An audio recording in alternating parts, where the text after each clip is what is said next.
Well, hello, LIT. It's time for part three of our series using the teaching target to unpack Haggai chapter 1. Now, we've already done some good work thinking about our context and our structure. Now we come to the important but often difficult step of the big idea. This will really keep us sharp and focused on what the passage is all about. Now, Haggai chapter 1 has got a lot of things going on for it. There's a lot of ideas around it, but the thing that pierces through the most is the Lord.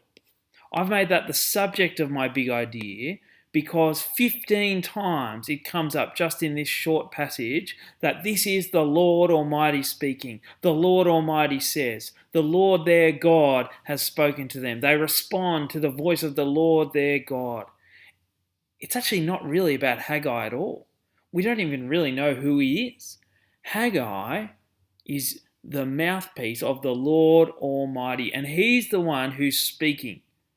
And what's it saying? Haggai chapter 1 about the Lord Almighty?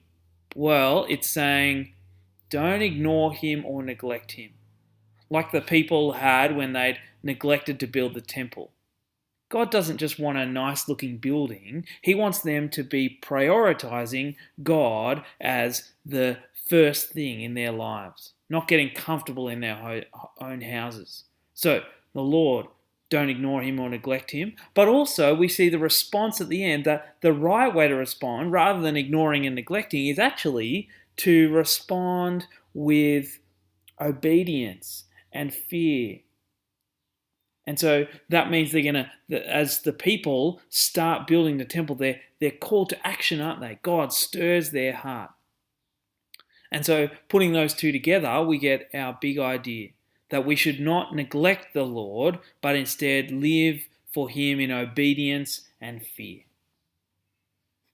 And that's our big idea, which will then help us as we next look at supporting ideas and our application.